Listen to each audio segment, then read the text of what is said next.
안녕하십니까. 뇌를 맑게 한다라고 하는 것은 모든 사람이 바라는 바일 겁니다. 어떻게 하면 뇌를 맑게 할까?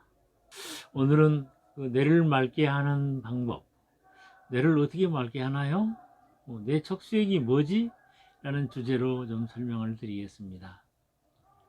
뇌 척수액, 뇌와 척수라는 것은 알겠어요? 근데 액이 들어간단 말이에요. 그 액체는 뭘까? 그냥 물인가? 모든 생명이 물에서 나왔다고 합니다. 그래서 물이라고 하는 것은 어떤 생명적인 요소가 강한데, 아주 또 중요한 것은 또 물로 이렇게 딱 떠받쳐져 있어요. 대표적으로 뭐죠? 우리의 생명, 우리의 그 태아, 최초의 인간 생명 태아가 태반해서 이렇게 양수에 의해서 떠받쳐져 있죠. 그래서 이 양수가 태아를 외부 충격으로부터 보호하듯이 뇌도 그렇게 중요하단 말이에요. 그래서 뇌도 이렇게 잘 물로 떠받쳐져 있습니다. 예를 들어서 이렇게 충격을 받는다든지 계단을 쾅쾅 내려가도 뇌는 손상되지 않습니다. 이건 바로 뇌 척수액 때문이죠. 뇌가 또 잘 보존되고 뇌의 어떤 노폐물이 걸러지게 하기 위한 그러한 어떤 특별한 또 이제 미네랄 성분이라든지 이온화 성분들이 좀 달리 조성되어 있어요. 그러면 이러한 척수액은 두 번째로 이 척수액은 어떻게 생성되고 또 어떻게 순환 과정을 거쳐서 재흡수되는가, 이것을 알아야 우리가 그 척수액을 좀 촉진시키는 방법도 생각할 수가 있겠어요. 그래서 뇌 척수액은 이렇게 두개골 뇌가 있으면은 이 두개골 안에서 척수액이 이렇게 있는데, 여기에는 그 좌뇌 우뇌가 있잖아요. 그래서 좌측 뇌실, 우측 뇌실, 거기를 1, 2 뇌실이라고 그래요. 그 뇌실 하부에서 그러니까 바닥에 해당되겠죠. 거기에서도 생성이 돼요. 그리고 또 좌우 뇌실의 중앙으로 그 아래에 제3뇌실이라는 게 있습니다. 그 3뇌실은 이제 지붕이 되겠어요. 천장. 거기에서도 이제 그 혈관 얼기가 있습니다. 맥락총이라고 그래요. 거기에서 이제 혈관들이 막 있는데 거기서 필요한 뇌 척수액이 또 나와줘요. 이 두 곳에서 주로 나오는데, 이렇게 또 이 나오는 뇌실에서 나오는 그 척수액이 그럼 어떤 순환 경로를 갖느냐, 이것도 상당히 좀 중요해요. 이것을 알아야 우리가 뇌 척수액을 참 맑게 해가지고 또 이렇게 우리 머리를 밝게 하겠다라는 그런 생각이 나오기 때문이죠. 뇌에는 뇌 척수액이 고여있는 뇌실이 4개 있다. 1, 2 뇌실, 그 다음에 제3뇌실, 4뇌실. 중뇌수로를 타고 이렇게 내려온 그 뇌 척수액은 또 이제 뇌만 감싸는 게 아니고 척수도 중추신경입니다. 어디까지가 중추신경이냐 하면은 요추 2번까지. 한번 볼까요? 노란 관이 경막입니다. 이게 듀라라고 해서 제일 뇌나 이 척수를 감싸고 있는 제일 외곽에 있는 막이에요. 이 막에서 요추 2번까지는 척수, 중추성 어떤 척수가 들어있어요. 그리고 그 이하로는 이제 신경 다발이 있고, 그리고 뇌에는 대개 막이 3개가 있는데요. 제일 바깥에 경막, 그 다음에 지주막, 그 다음에 이제 연막이 있어가지고 얇은 반투명의 어떤 투명의 그 막으로서 이제 뇌를 보호하고 척수를 보호하죠. 근데 이제 2번에서부터 끝나가지고 쑥 성골지나 미골까지 이 경막은 연결되어 있습니다. 이 경막 안에 이제 뇌척수액이 스며 있고, 또 지주막 하강에서 또 흐름이 있고 그렇습니다. 척수액이 생기기만 했어요. 생기기만 했으면 계속 압이 올라가고 안 좋을 거 아니에요. 또 재순환이 돼야 되죠. 순환에서 정점은 이제 정맥으로 흡수될 겁니다. 어떻게 이제 순환되는가 하면 제1, 2 내실에서 제3 내실로는 쭉 구멍이 있는데 거기에 이제 먼노공이라고 하는 먼노공. 그리고 이제 그 제3 내실에서부터 이렇게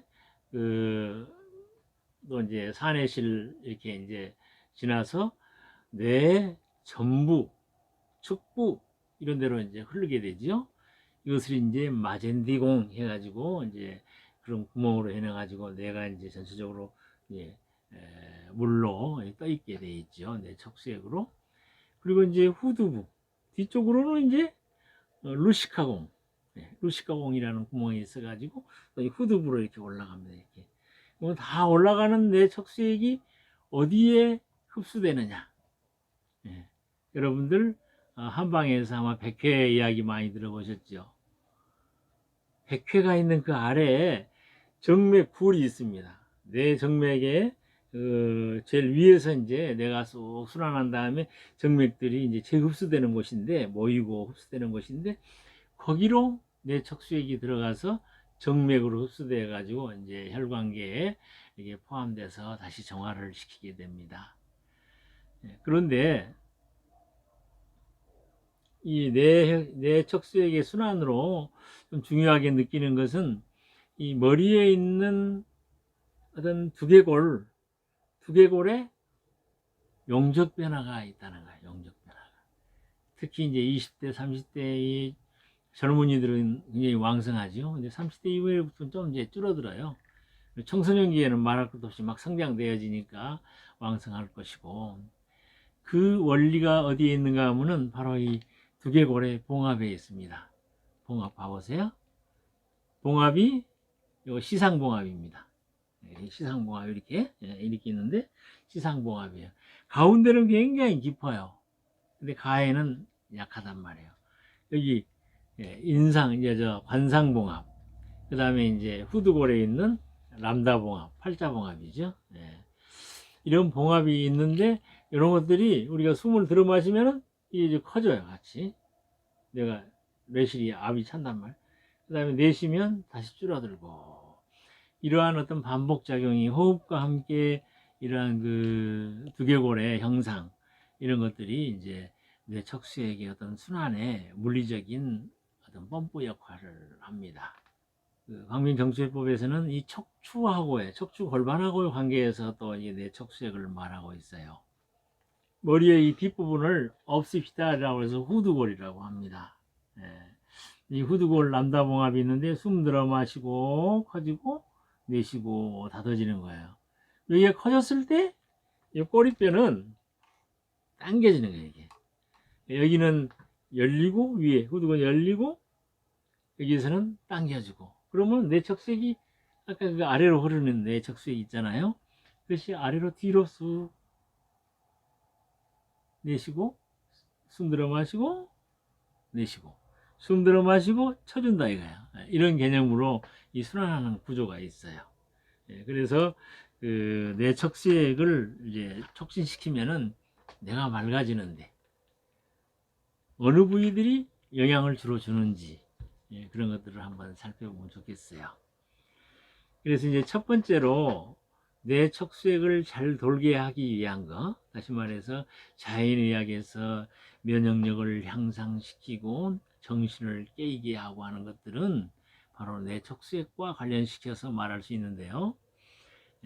먼저 두개골에 감친 부분이 있는 이런 부위. 아까 뇌 척수액이 최종 어디로 간다 그랬죠? 상지상 정맥동에서 재흡수된다 그랬습니다. 물론 손해하고의 그 사이에서도 그 직두 정맥동이 또 있어요. 그런데 이제 대표적으로는 우리가 백회라고 하는 데 있잖아요. 백회. 백회는 100가지 병을 치료할 수 있는 곳이다 라고 말을 하잖아요. 참 옛날 소년들은 이런 뇌의 어떤 상태를 어떻게 해부학적인 것으로 이렇게 검증해 보아도 상당히 의미가 있어요. 백회를 상지상 정맥동을 따끈따구리 같은 것으로 고타한다든지 했을 때 잘 좋아지는 거예요. 잘. 그리고 두 번째로 말할 수 있는 것이 이 뒤에 후두골 부위와 이제 환추가 1번 경추가 만나는 그런 부위가 이제 경막이 이제 뇌하고 척수하고 이제 연결되는 그 어떤 접합 부위란 말이에요. 그런 부위에 대해서도 이렇게 척수액을 조금 흐름을 감지할 수도 있고 또 약간 그 염력을 줄 수도 있고 조금 물리량도 줄 수가 있는 것이죠. 네. 그리고 또 이제 더 쭉 내려가다 보면은 요추 전체에서 요추 2번 정도는 전체 그 요추의 그 커브, 경추가 전만으로, 흉추가 뒤로, 다시 요추가 앞으로, 또 성골에서 뒤로 이렇게 가는데 그 피벗에 담기는 것이 바로 요추고 요추 2번입니다. 그래서 요추 2번에다가 이제 어떤 뭐 요침법을 댄다든지 하는 것이 있겠어요. 그리고 이 요추 2번은 이 척추의 전후만곡도에 S라인의 피봇입니다. 예, 그래서 그런 것도 아주 중요해요. 근데 이제 그 요추는 척추만을 본 것인데 그 앞으로 보면요. 앞으로 보면은 이 배꼽이 있는 부위고 그 아래로는 이제 단전이 있다고 막 그러죠.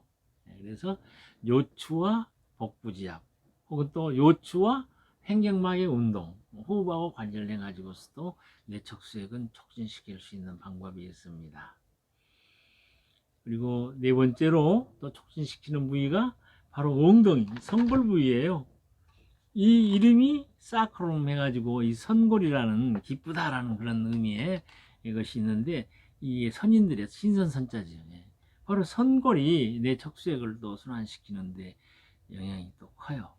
특히 선골은 1, 2, 3, 4 이렇게 있는데 특히 여기 이제 한방으로서는 상뇨, 중뇨, 차뇨, 하뇨 해가지고 4개의 4쌍의 구멍이 있습니다. 두 번째 구멍, 차뇨에 해당되는 부위가 딱 하나의 그 센터가 되어가지고 이렇게 선골이 이렇게 호흡에 따라서 당겨지고 들려지고 이렇게 한다고 보아질 수가 있어요. 예. 그리고 이제 하나 또 추가한다라면 미골 자체입니다.